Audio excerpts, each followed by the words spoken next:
이재명 후보는 최근 국민의힘이 파상 공세를 펴고 있는 이른바 호텔 경제학론, 이것과 관련해서도 직접 반박에 나섰습니다.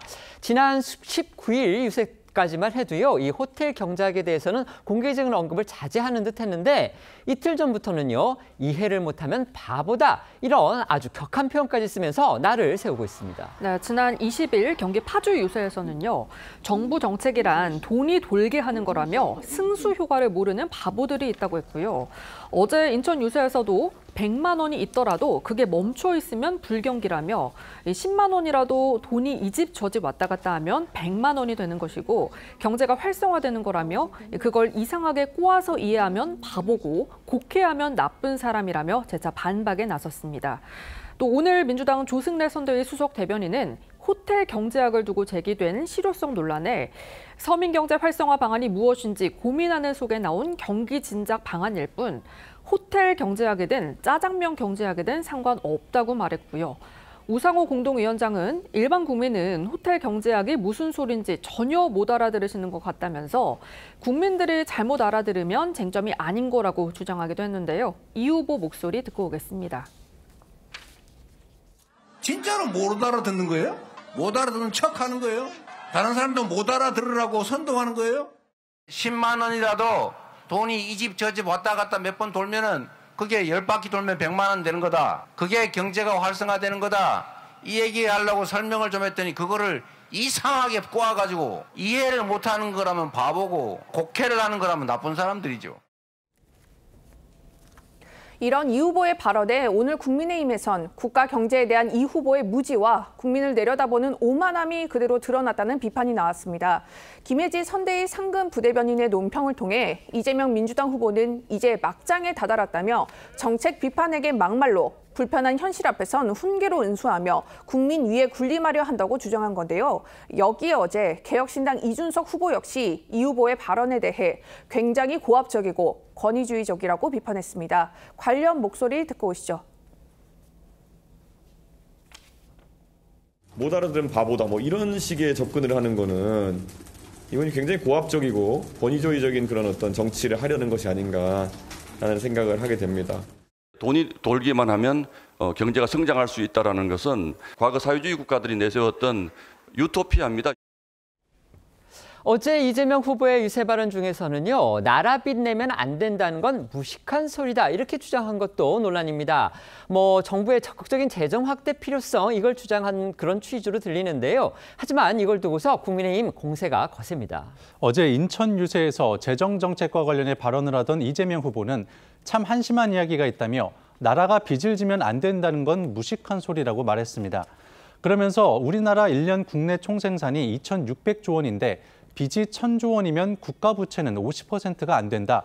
다른 나라는 다 국가 부채가 110%, 일본은 220%라고 주장했고 이어 국가 부채가 50% 미만이면 누가 상을 주냐며 빚을 더 늘리면 안 된다는 주장을 하는 사람들이 대부분 다 힘센 사람들, 주요 보수 언론, 힘센 경제 관료들, 대기업 임원 이런 사람들이고 그들은 시민들에게 재정 지출이 줄면 자기들한테 오는 몫이 크다는 걸 알고 있다고도 주장했는데요. 이 후보의 발언 직접 들어보시죠.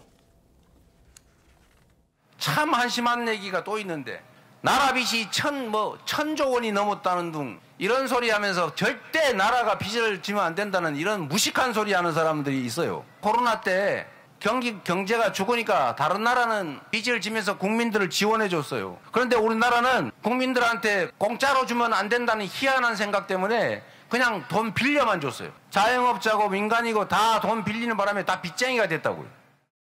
이렇게 대선 중반전에 접어들면서 강공 모드로 돌아섰고요. 강한 재정 지출 확대 의지까지 저렇게 드러낸 겁니다. 네, 이 역시 선거 중반 전략의 변화로 보이는데요.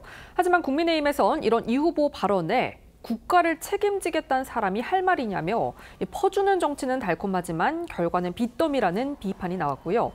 국민의힘은 포퓰리즘이 아니라 검증된 실력으로 기획된 쇼가 아니라 구조개혁으로 대한민국 경제를 세우겠다며 무너지는 서민 경제를 살리는 게 대통령이 해야 되는 일이다라고 강조를 했습니다. 지금 민주당 이재명 후보, 국민의힘 김문수 후보, 또 국민의힘 김문수 후보, 그다음에 민주당의 이재명 후보 선거 중반전을 거치면서 이제 거의 종반전으로 향하고 있죠. 유세 현장에서 나오는 얘기들이 아주 때로는 격해 보이기도 하고요. 또 상당히 감정적으로 보일 때도 있습니다. 특히 민주당 이재명 후보의 경우에 이제 주요 공약일 수도 있는 어떻게 보면 재정 확대라든지 그다음에 이른바 호텔 경제학론 이런 거를 펼치고 있습니다. 물론 유권자들한테 자신의 주장을 좀 더 간단하고 그다음에 분명하게 이해시키기 위해서 어떻게 보면 좀 격한 용어를 사용할 수도 있습니다. 하지만 그 말들이 한심하다, 무식하다, 나쁜 사람들이다 이런 식이 되니까 결국 국민의힘 측에서 이거 뭔가 좀 국민 위에 군림하려 드는 거 아니냐, 왜 유권자들을 훈계하려고 하느냐 이런 비판 나오고 있고 개혁신당의 이준석 후보도 굉장히 고압적이고 권위주의적이다 지금 이렇게 비판을 하는 건데 이 비판 어떻게 생각하십니까? 저는 이준석 후보야말로 말꼬리 잡는 정치, 시비 거는 정치를 하고 있는 것 아닌가라는 생각 듭니다. 그래놓고 이재명 후보가 왜 말꼬리 잡느냐, 이 부분 잘못 이해하는 거 아니냐라고 그런 취지의 이야기를 하니까 권위적이다 이렇게 얘기를 하는 것인데 저는 동의하는 국민들이 많지는 않으실 거라고 생각합니다. 특히 경제학 모델과 관련해서는 이른바 호텔 경제학이라는 이름이 붙었지만 그런 것보다는 순환 경제에 대한 이야기를 한 거고요. 특히 경제가 순환을 해서 승수 효과가 날 수 있다라는 부분들을 설명하면서 예를 든 부분들이 있는데 그 예의 어떤 지엽적인 부분만 계속 말꼬리 잡듯이 이야기를 한다라고 한다면 저는 오히려 좀 생산적인 논의가 되기가 어렵다라고 생각이 듭니다. 그렇기 때문에 이 논란을 어찌 보면 이준석 후보가 발발해 놓고서 이제 와서 이재명 후보에게 권위적이다 이런 얘기를 하는 것은 오히려 더 맞지 않지 않나라는 생각이 듭니다. 하나 추가해서 이거 여쭤볼게요. 하도 저 잘 이해가 안 돼서 그러는데 우상호 민주당 공동선대위원장이 이런 얘기를 했어요. 일반 국민은 호텔 경제학이 무슨 소리인지 전혀 못 알아들으시는 것 같다. 국민들이 잘못 알아들으면 쟁점이 아닌 거다. 이게 무슨 말입니까? 아마도 이준석 후보가 호텔 경제학이다 이른바 이런 이야기를 하면서 또 국민들의 민심들을 좀 끌어가려고 하는 부분들이 있었겠지만 사실상 그런 시도 자체가 이해되기 어려울 거다라는 취지로 읽힙니다. 그렇기 때문에 그렇다면 이런 것 자체가 국민들께서 크게 관심 갖지 않을 주제가 된다라고 한다면 선거 여론에 크게 영향을 미치지 않겠느냐 이런 취지로 읽힙니다.